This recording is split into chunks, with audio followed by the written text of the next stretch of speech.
Fue un día como cualquier otro, una mañana como cualquier otra, pero a las 7:19 de la mañana, en la zona epicentral, en el estado de Michoacán, empezó a romperse una falla que es el contacto entre dos placas. La placa de Cocos, que se está metiendo por debajo de la placa de Norteamérica, donde se encuentra el continente y donde nos encontramos nosotros, se rompe ese contacto y se desplaza una con respecto a otra.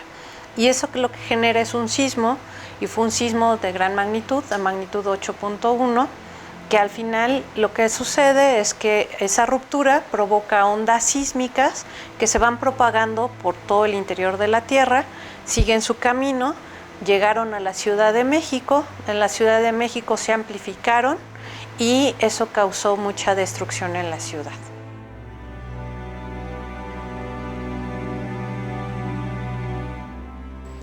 Ese día yo ya estaba trabajando y pues sí me tocó adentro de la fábrica donde trabajaba. Yo estaba en viaducto trabajando y pues sí nos quedamos atrapadas como 2 horas. Algunas compañeras se desmayaron, pasaron muchas cosas, o sea, nosotros desconocíamos el gran movimiento que había habido, aunque era muy fuerte, pero no sabíamos qué era lo que había pasado afuera. ¿Por qué no podías salir? Porque las puertas se habían trabado y no había forma de salir.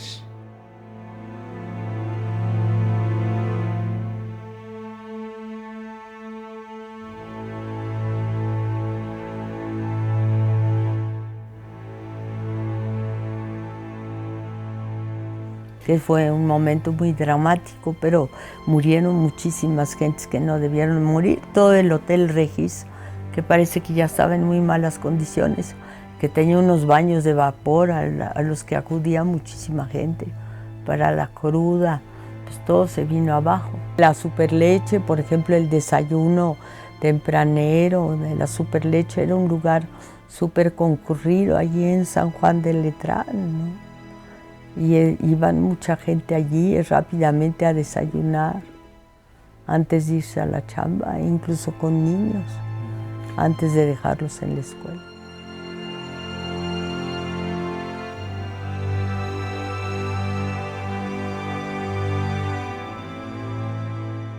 Ese día para mí empezaba como un día normal. Yo iba a ir a trotar un rato al Jardín de Santiago Tlatelolco, porque el 22 de septiembre iba a ser el segundo maratón de la Ciudad de México. Y cuando estaba ahí fue que empezó a temblar. Y entonces volteé para el Nuevo León y vi una imagen dantesca porque daba la impresión que fuera una especie de gran maqueta que una mano invisible estuviera aplastando.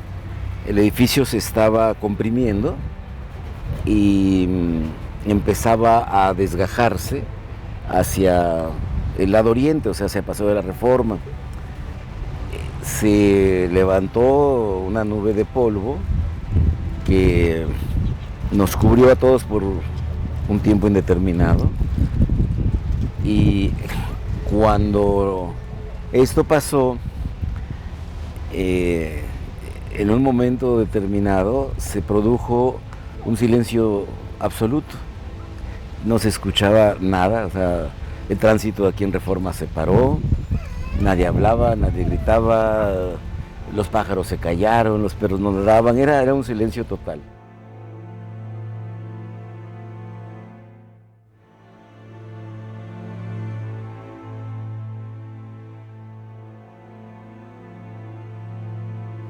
En 1985, 7:19 de la mañana, preparándome para ir a la secundaria 106 en Tlatelolco. Cuando voy en camino hacia Tlatelolco, empiezo a sentir el sismo. Voy tarde, como siempre, y me tengo que regresar. Cuando vengo regresando, el edificio de un costado de tu casa, donde estamos en este momento, se colapsa hacia mi vecindad. La gente de aquí a la vuelta de Héroes y Violeta, en un edificio colapsado, y nosotros entrando a rescatar a esa gente sin saber qué era un rescate, sin saber qué era encontrarte y ver un cuerpo pues un cuerpo fallecido, un cuerpo sin un brazo, si es con estallamientos de vísceras, con masa encefálica, muchas cosas que hasta este momento ya te las puedo comentar. En ese momento era imposible, yo no sabía nada de eso. Los que iban por picos y palas a ayudarse en los edificios del centro eran los habitantes. En Tlatelolco también le decían, fíjese que mi mujer se fue por el pan y no ha regresado. Y decía, espérese, no se preocupe, ahorita vamos a ver por dónde iba y va usted a ver. Además, quienes se metían, los topos, quienes se metían entre los escombros, pues eran gente civil, eran los civiles. La gente se metió y la gente esperaba ver salir alguien de su familia, no un familiar. La gente ayudaba, la gente cargaba los heridos, y después ya cuando llegó la televisión y llegaron creo que el primero que informó, no había luz, no había, bueno, toda la ciudad estaba paralizada, y el primero que sí informó con su equipo fue Jacobo Zabludowski. El aspecto que vive la Ciudad de México en este momento es el aspecto de una ciudad traumatizada, de una ciudad que ha sufrido uno de los movimientos telúricos de consecuencias más dramáticas en la historia de esta ciudad. El terremoto aquí en la ciudad fue traumático para mí, porque yo vi la casa donde trabajé toda mi vida, Televisa, destruida. Bajo las ruinas yo sabía quiénes habían quedado, pero al mismo tiempo yo tenía que estar transmitiendo por radio. No tenía tiempo de llorar. Además, yo esa mañana que transmití por radio porque la televisión había dejado de funcionar, se cayeron las antenas, yo no sabía que era el único que estaba transmitiendo. Yo creí que otros colegas estarían haciendo lo mismo. Luego resultó que yo fui el único,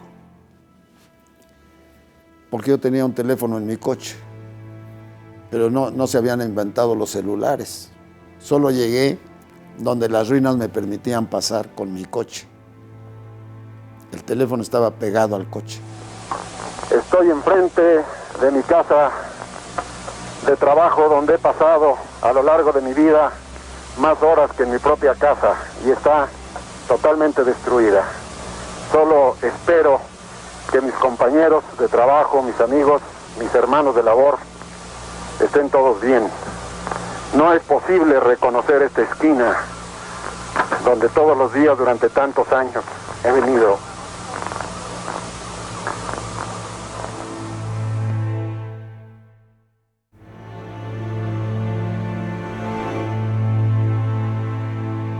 Aprendimos que la emergencia nos obligaba a estar en las calles rescatando vidas. Creo que a partir de entonces, como sociedad, dimos un salto de madurez que nos ha llevado a estar siempre presentes o a ser tomados en cuenta siempre. Y que esta ciudad, bien o mal, pues es el resultado de aquella conciencia. Pero esta solidaridad verdadera de corazón, en donde todos éramos parte de una ciudad y que no la íbamos a dejar que se nos muriera en los brazos, que había que rescatarla. Y la mejor manera era en los edificios colapsados, en la emergencia, en el apoyo a las familias que quedaron sin padres o sin hijos. Y aquel momento yo creo que para esta generación transformó esta ciudad, creo que para bien.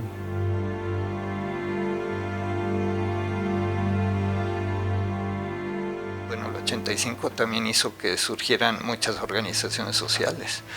Tú sabes que simplemente en la emergencia de tanto edificio caído se movilizó 1 millón de gentes solidariamente.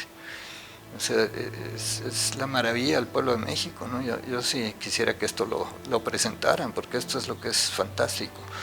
O sea, la gente no esperó a que entrara quién sabe quién a arreglar las cosas, salió a la calle a ayudar a todo el mundo. 1 millón de gente se movilizó.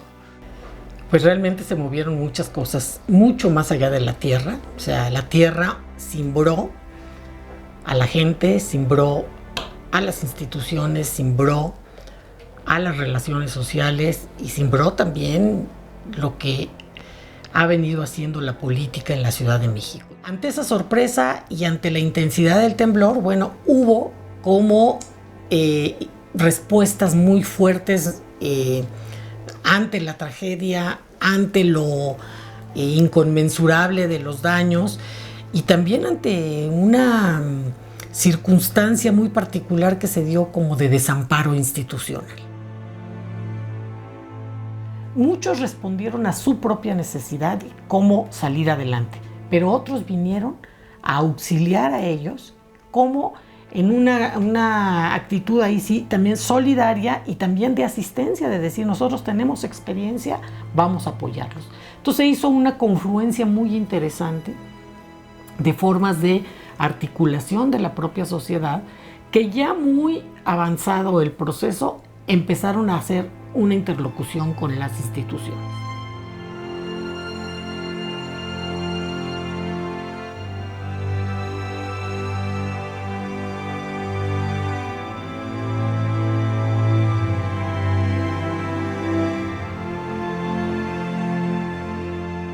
En 19 meses, Renovación Habitacional Popular produjo 40 y... O sea, todo este programa produjo cerca de 49,000 viviendas, ¿no? Algunas fueron rehabilitaciones. Eso muestra algo que le cuesta mucho trabajo entender a veces a los gobiernos, que ahí hay una fuerza creativa, hay una fuerza solidaria que ayudaría mucho a la reconstrucción del tejido social si hacemos cosas como lo que planteábamos en ese momento, de a lo mejor una reconstrucción más lenta pero más participativa, que mantuviera la comunidad, que la gente participara en todos los procesos y que esa solidaridad se expresara también en la reconstrucción, ¿no? Y que no quedara en manos solo de un organismo público trabajando con constructores privados. Porque tenemos que tener memoria. O sea, es fundamental, ¿no? 85, como otras cosas, como la Revolución Mexicana, etc., hace parte de una gesta histórica muy importante, donde se produjeron muchas cosas sociales, políticamente hablando, incluso diría urbanísticamente hablando. No se puede pensar hoy otra ciudad sin ver, ¿no?, en 85 cómo se pensaba la ciudad, porque había una producción intelectual de la ciudad que queremos. Regresar al CIMA de 85 es vital. Pues sí, bueno, es decir que hay un mundo entre lo que se logró como producción social, organizada, democrática, no de 10 viviendas, no de 1,000, de más de 50,000 viviendas.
cumplir ya 3 horas del momento en que esta Ciudad de México se estremeció en el temblor de mayores consecuencias en todos sentidos que ha habido en la historia de la Ciudad de México, superior a aquel que quitó de su pedestal al Ángel de la Independencia, que hoy, por cierto, sigue encima de la columna. Dentro de 4 minutos se cumplirán 3 horas de que la Ciudad de México despertó para darse cuenta de que estaba en presencia de una tragedia que en ese momento era difícil de calcular.